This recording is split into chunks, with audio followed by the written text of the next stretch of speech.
Bismillahirrahmanirrahim. Assalamualaikum warahmatullahi wabarakatuh. Alhamdulillahi wa kafa wassalatu wassalamu ala rasulillahil mustafa wa ala alihi wa sahbihi wa mal wafa amma ba'd.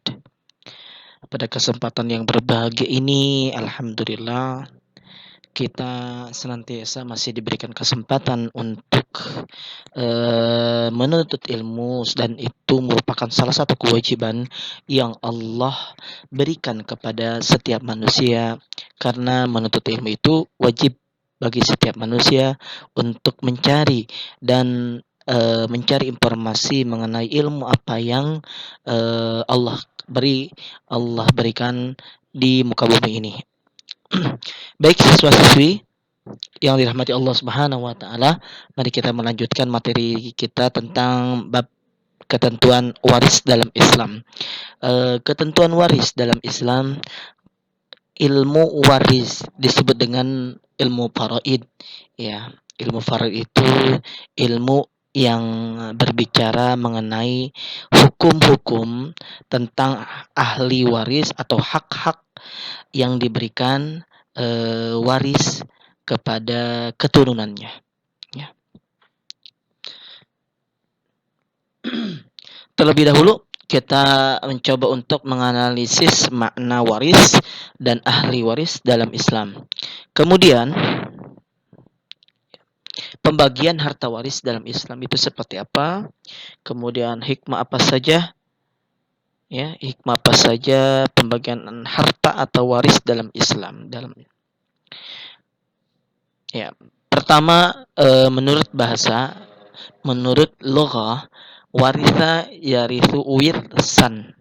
Ya, warisu wirsan, yang artinya berpindah. Ya, berpindah harta seseorang yang telah meninggal kepada orang lain. Dan bagaimana menurut istilah syariat Islam, ilmu untuk mengetahui orang yang berhak menerima warisan, orang yang tidak dapat menerima warisan, kadar yang diterima oleh tiap-tiap waris, dan cara pembagiannya seperti apa.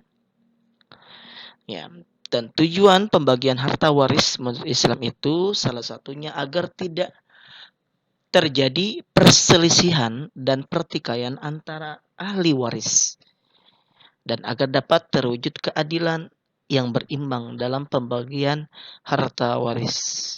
Kemudian agar dapat memiliki harta secara halal, dan jangan sampai ketika kita mendapatkan harta yang kita makan, yang kita berikan kepada keluarga kita, itu merupakan harta yang kita cari secara tidak halal. Ya, Islam mengajarkan bahwa kita mencari rizki, mencari harta di dunia ini agar betul-betul diperhatikan bagaimana sifat halal yang kita dapati.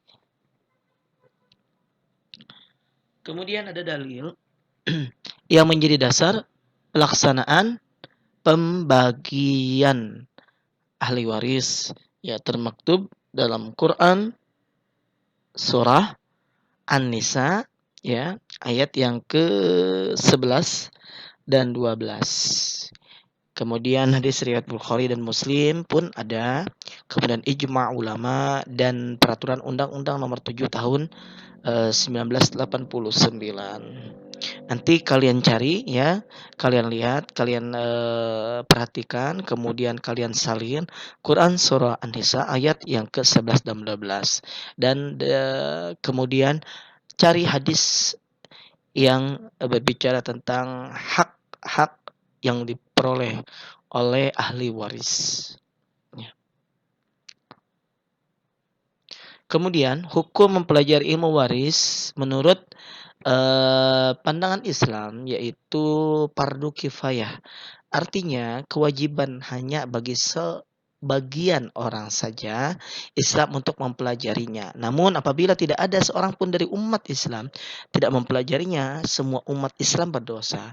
Oleh karena itu, ya, kewajiban ini mempelajari ilmu waris, contoh misalkan satu komplek, ya, harus tahu dan paham betul bagaimana pembagian ahli waris ya ketika ada keluarga orang tua, ibu ataupun ayah, kakek, ya kemudian nenek ya meninggal dunia kemudian mewarisi hartanya. Tentu di keluarga harus betul-betul sesuai dengan syariat Islam atau kaidah-kaidah yang para ulama sudah memberikan penjelasan-penjelasan tentang hak-hak yang diberikan oleh ahli waris. Kemudian sebab-sebab memperoleh harta waris yaitu hubungan keturunan atau nasab. Jadi masih ada hubungan ya, hubungan darah. Ya, nasab itu hubungan darah atau silsilah ya. Dari ayah punya anak misalkan laki-laki perempuan itu keturunan atau nasab. Misalkan kita punya ayah, ya ayah kita punya bapak, ya itu satu nasab ya, satu nasab ya, ketika kakek kita meninggal kemudian turunlah ahli waris, turunlah warisan ya, harta-harta yang diwarisi oleh keluarga atau anak itu dihitung secara aturan Islam ya. Kemudian hubungan pernikahan, umat Islam memiliki hubungan perkawinan secara sah.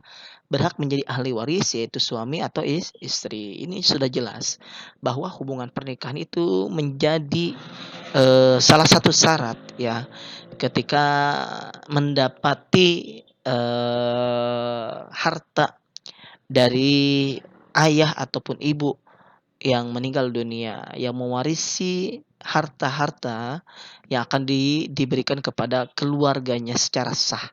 Kemudian hubungan seiman dan seagama. Ya, bagaimana kalau misalkan ayah kita muslim, ibu kita tidak muslim, tapi ketika meninggal mereka meninggalkan harta, meninggalkan rumah, kemudian meninggalkan tanah, meninggalkan uang, itu.